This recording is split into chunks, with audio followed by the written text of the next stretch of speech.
I think the right of Kenyans to demonstrate, to picket, is enshrined in the Constitution, and the use of lethal force against unarmed protesters is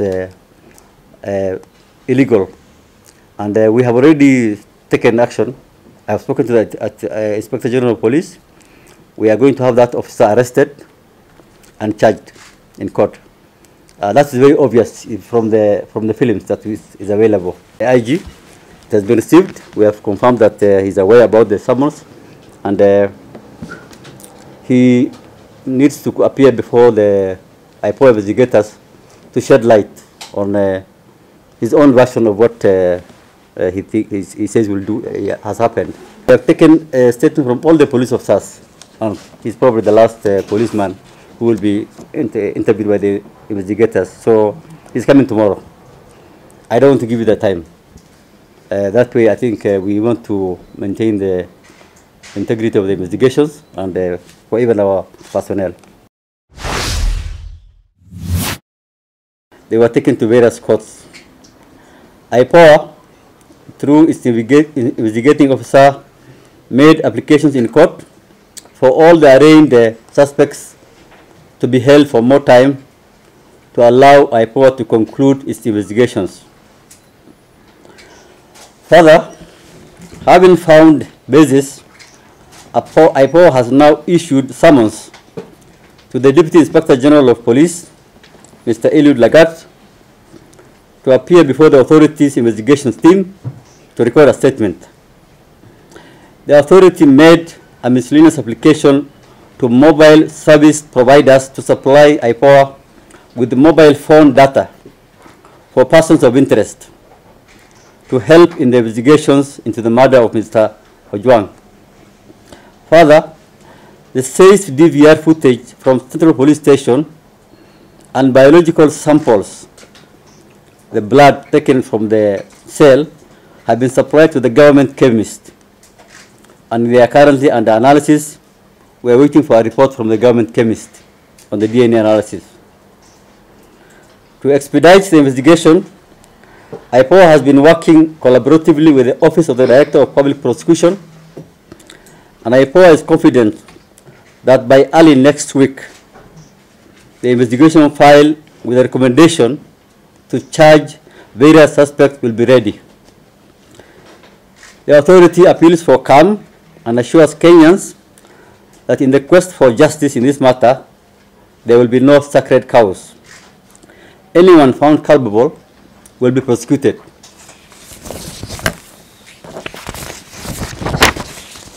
Monitoring of police conduct during demonstrations against the death of Albert Ojwang. Yesterday, Ipoa monitored police conduct during protest convened to demand for justice for Albert Ojwang. Arising from the monitoring, Ipoa recorded at least 13 serious injuries, including the shooting of Mr. Bonface Kariuki, who is hospitalized under intensive care. Besides the unfortunate death of Mr. Ojwang, there have been many reported deaths in police custody since that day. Yesterday's point-blank shooting of Mr. Kariuki highlights the professional policing gaps that have to be bridged in public order management and respect for human rights and those who are arrested. The police need to learn lessons from public order management, including from previous public order managements. Ipoa calls for the Inspector General of Police to ensure full compliance with all legislative frameworks in place to procure and get public confidence and trust in the service, which is building as we speak. Separately, Ipoa appeals for support to enhance technical capacity building, operational budget, and funding for awareness creation and technical equipment. To contextualize, Ipoa had to request for external technical support in retrieval and analysis of the DVR footage from Central Police Station, yet it owns a modern celebrate equipment that can do this. This equipment could not be used because the license expired and has not been renewed because of lack of budgetary support and funding. The authority continues to appeal to Parliament to increase the funding to enable Ipoa to engage more investigators, more analysts, and be able to have equipment to conduct its investigations. Ipoa is dedicated to conducting investigations with impartiality as we deliver our mandate to hold the police accountable and working towards the attainment of Article 244 of the Constitution of Kenya, which requires the highest standards of discipline and professionalism from the police force. Thank you. Thank you very much, Chair.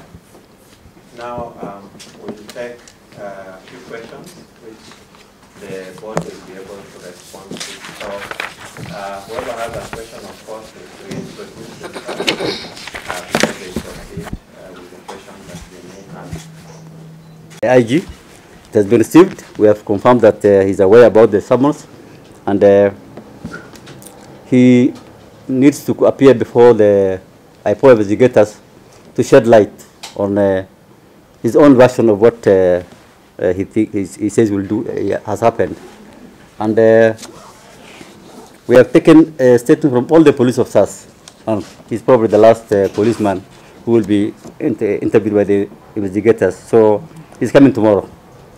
I don't want to give you the time.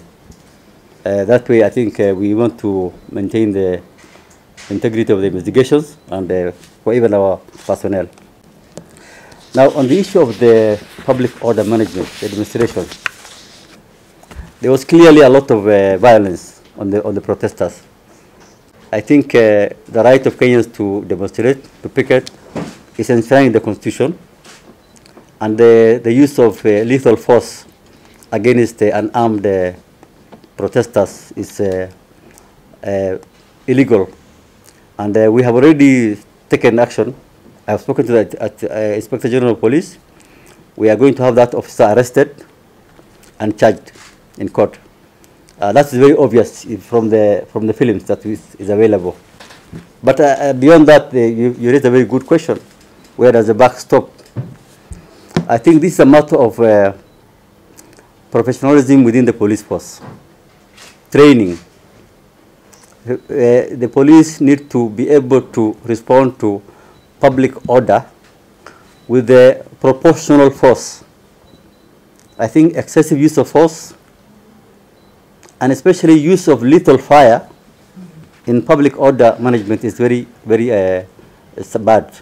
And we have, as Ipoa, I think, documented many such incidences, and where officers have been found culpable, they have been charged. We have got so many convictions against policemen. But I think the buck stops with the National Police Service and its command to ensure discipline, professionalism, and respect for human rights. Thank you. Another question? From KBC. You talked about yesterday you recorded at least 13 serious cases. Yes. And you mentioned about one officer who will be arraigned in court and charged. Yeah. Are there other officers involved in these 13 cases that are on your radar? Yes, yes, they are. And our team, which had monitored for every demonstration, Ipoa sends a team to monitor the conduct of the demonstrators and the police. And they document the report, and we study it. So we have other files which are going on. This one was so obvious and very open. That's why it was very quick to charge him. Or sorry, to recommend his charging. Yeah. How many officers are on your radar right now from yesterday's incident? I don't have the number. Yeah, I can get you the information after this. You're from KBC.